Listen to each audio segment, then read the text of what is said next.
So 90% is the critical threshold. The US is at 131%, highest in history, which means we are well past the point where you can borrow your way to growth or you can borrow your way out of a debt crisis. And we were heading for a debt crisis.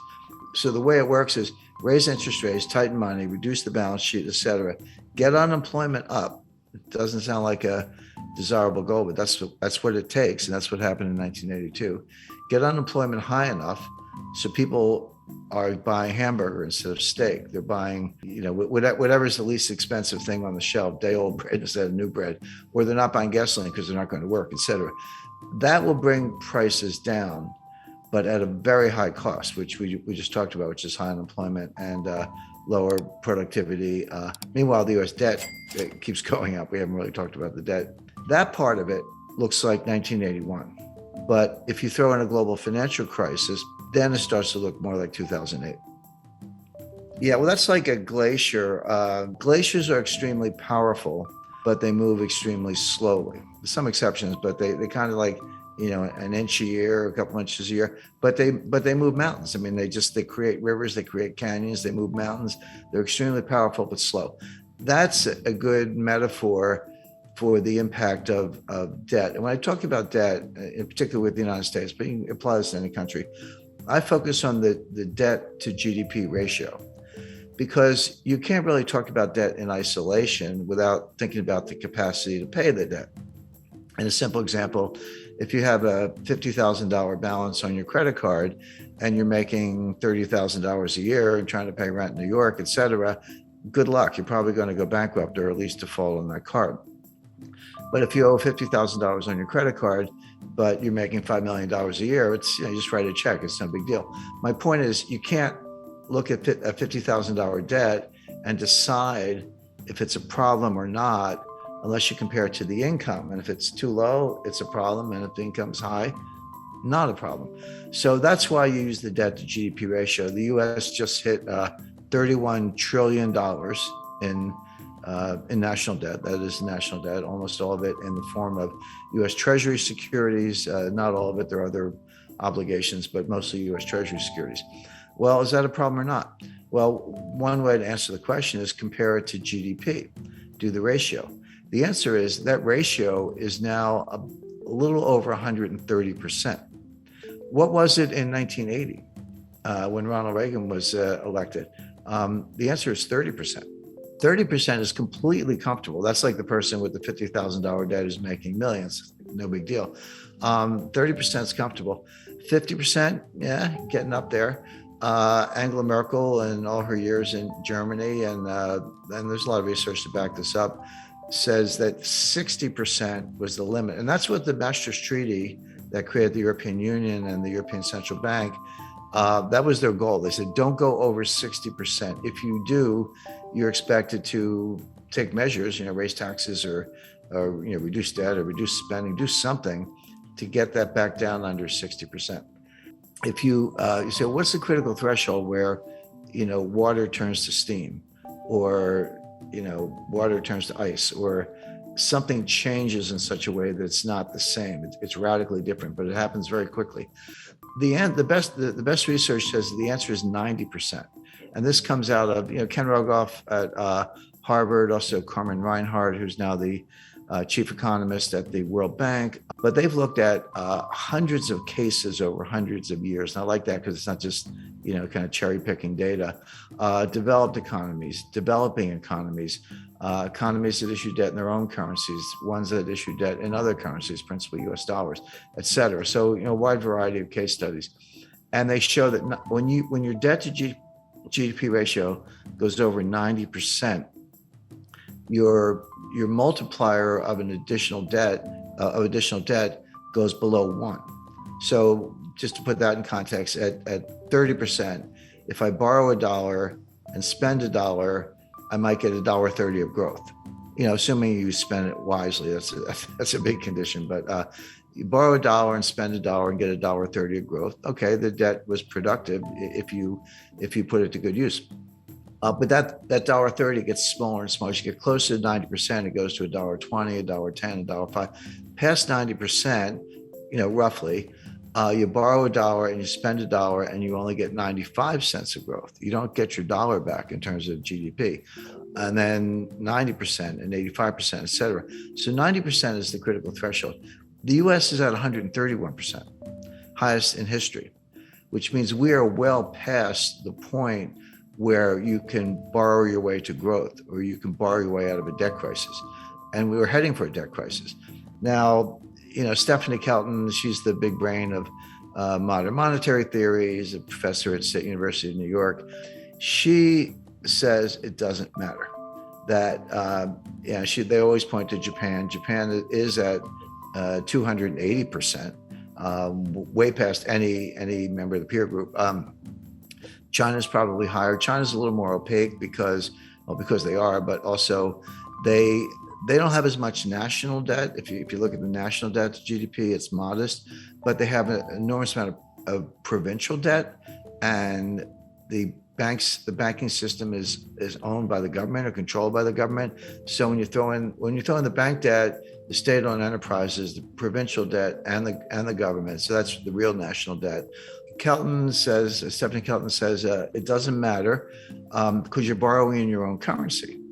So if you're Argentine and you borrow in dollars and you print pesos, how are you going to pay the dollars back unless you have huge trade surpluses, which they don't? So they just default. Argentina is a serial defaulter, and everyone expects that. If you borrow in dollars and you print dollars, which the United States does, they're like, "What's the problem? Just print the dollars and pay the money back." Well, that's true. If you print dollars, there's no reason to default on dollar debt because you actually can print the money and buy the bonds. But it doesn't mean nothing else bad happens. What about inflation or hyperinflation? What about the foreign exchange rate? The exchange rate can collapse. And these modern monetary theorists show very little understanding of the international aspects. They treat the US like a closed economy, which it's not. I mean, if it were a closed economy and we didn't have to worry about trade deficits, trade surpluses, capital flows, exchange rates, foreign credit, China owning $1 trillion of U.S. Treasury securities, which they do. If you didn't have to worry about any of that, I think they'd probably still be wrong, but they'd have a better case. But you do. And they don't, they're just not very knowledgeable about any of those things. But you can think of exchange rates as a conveyor belt. Exchange rates are one way the problems go from one country to another, or good things can go from one country to another, depending on whether your exchange rate is going up or down, the impact on terms of trade, et cetera. But they completely ignore all that. They also ignore the role of commercial banks. They just look at the Treasury and the Fed and look at money supply, but like kind of M0, but don't understand how commercial banks create M1 and they do their own thing. They're not on as short a leash as they seem to think. But if you read Stephanie Kelton's book, The Deficit Myth, she says, well, we don't really need a bond market, U.S. bond market. We only have a bond market as a favor to investors because it gives them a place to put their money. But why have, he said, you have government spending. So the Treasury borrows money by issuing bonds, and then the Fed monetizes the bonds by buying the bonds. And that gives the Treasury the money to pay the bills, et cetera. She says, do away with all that. Just give the Fed, wire instructions for Lockheed. And if you need 5 F-35 fighter jets, order them and just send the money right to Lockheed. Why do you need a bond market? I mean, she actually says that. So, okay, legally, that might be possible, but to suggest that you can do that without consequences is nonsense. And then you say, what about inflation? Their view is as long as there's excess capacity and unmet needs, et cetera, you're not going to have inflation because there's a lot of slack in the economy. That's a legitimate debate. But they say when inflation happens, raise taxes.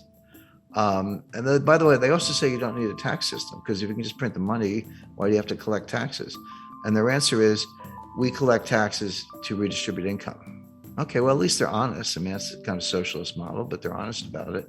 But it's important to bear in mind that Stephanie was the principal economic advisor to Bernie Sanders in 2016 and 2020.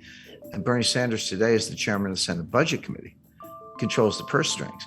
So coming out of Congress, and Biden's kind of a cipher. He's barely aware of his own existence. So Sanders is in a powerful position, and she's she's the Bernie whisperer, so to speak, who's behind all this. So if you ask the typical member of Congress, can you define modern monetary theory? They'll look at you funny. They've either never heard of it or they certainly don't know what it means, MMT, But they're acting in accordance with modern monetary theory. Whether they know it or not doesn't matter. The actual behavior of the Congress, and again, just go back to COVID 2020, because we talked about the debt to GDP ratio. So in around May or June 2020, Trump put through a $2 trillion COVID relief package, and that was when the Paycheck Protection Plan, that was $800 billion, and everyone got the $1,200 check, et cetera, et cetera. And then at the end of December, at the very end of the Trump administration, they did another $1 trillion, almost. And that's when everyone got the $600 checks. And now you're up to $1,800. By the way, those checks, that is helicopter money. That's, what the Fed does is kind of nonsense. But when it's fiscal policy, not monetary policy, and you're handing out checks, that is helicopter money. And credit to Larry Summers for saying, you're going to get inflation out of this. Well, Biden comes into office in January 2021, and he's like, not to be outdone, he did his own COVID relief package. That was another $2 trillion. And that's when we all got the $1,400 checks. They handed them out. And then later that year, or they did the $1 trillion infrastructure package. And then just to top it off, what did we get recently was the just under $1 trillion Green New Deal, or I call it the Green New Scam. Well, and the baseline budget deficit, before everything I just described, the baseline budget deficit was about $1 trillion a year. So take $1 trillion for 2020, 2021, and 2022. Add on, $2 trillion for Trump's first package, $1 trillion for his second one, $2 trillion for Biden's first package, $1 trillion for the Green New Scam, and I think $1 trillion for infrastructure. That's $7 trillion on top of the $2 trillion baseline budget deficit. So that's $9 trillion piled on top of what was at the time about a $21 trillion national debt. So that's how we got to 30 trillion. That's how the ratio went from 106 to 131. These numbers are mind-boggling, and MMT says it doesn't matter. But it does matter, and it shows up the way I described earlier, which is it slows growth. You don't get growth. So best case for the U.S. is very slow, weak growth, which we saw from 2009 to 2019. Worst case is you throw a recession on top of that, which we're heading for, and the U.S. will be in fiscal distress.